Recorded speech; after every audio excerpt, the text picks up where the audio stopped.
Lecture de la première lettre de saint Paul apôtre aux Corinthiens. Frères, vous qui avez été appelés par Dieu, regardez bien. Parmi vous, il n'y a pas beaucoup de sages aux yeux des hommes, ni de gens puissants ou de haute naissance.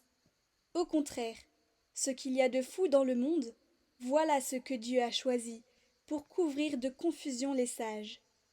Ce qu'il y a de faible dans le monde, voilà ce que Dieu a choisi, pour couvrir de confusion ce qui est fort.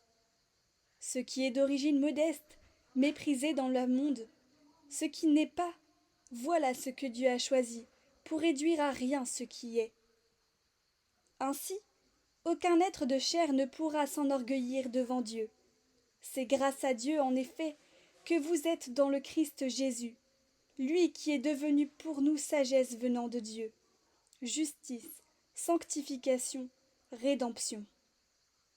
Ainsi, comme il est écrit, celui qui veut être fier, qu'il mette sa fierté dans le Seigneur.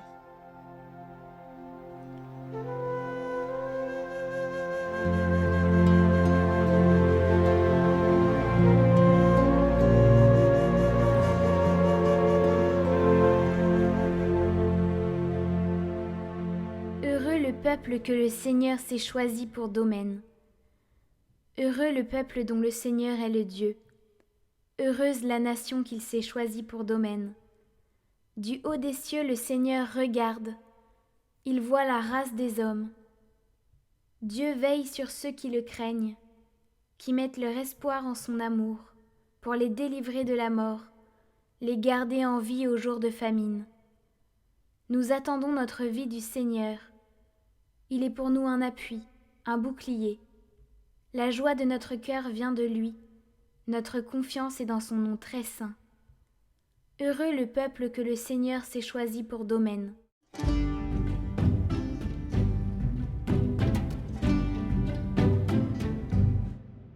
Évangile de Jésus-Christ selon saint Matthieu.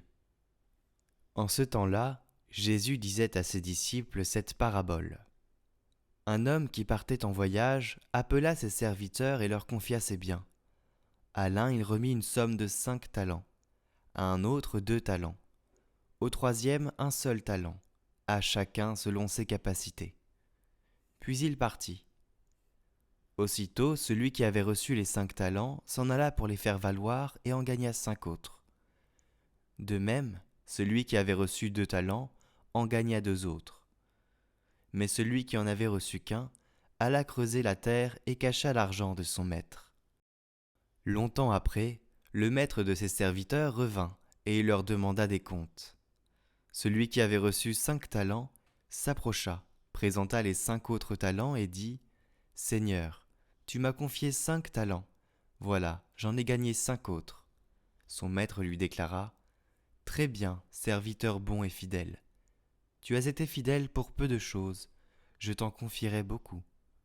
Entre dans la joie de ton Seigneur. » Celui qui avait reçu 2 talents s'approcha aussi et dit « Seigneur, tu m'as confié 2 talents, voilà, j'en ai gagné 2 autres. » Son maître lui déclara « Très bien, serviteur bon et fidèle.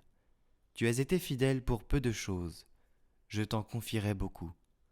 Entre dans la joie de ton Seigneur. » Celui qui avait reçu un seul talent s'approcha aussi et dit « Seigneur, je savais que tu es un homme dur. Tu moissonnes là où tu n'as pas semé. Tu ramasses là où tu n'as pas répandu le grain. J'ai eu peur et je suis allé cacher ton talent dans la terre. Le voici, tu as ce qui t'appartient. » Son maître lui répliqua « Serviteur mauvais et paresseux, tu savais que je moissonne là où je n'ai pas semé, que je ramasse le grain là où je ne l'ai pas répandu. Alors il fallait placer mon argent à la banque, et à mon retour, je l'aurai retrouvé avec les intérêts. Enlevez-lui donc son talent, et donnez-le à celui qui en a 10. À celui qui a, on donnera encore, et il sera dans l'abondance. Mais celui qui n'a rien, se verra enlever même ce qu'il a. Quant à ce serviteur bon à rien, jetez-le dans les ténèbres extérieures. Là, il y aura des pleurs et des grincements de dents.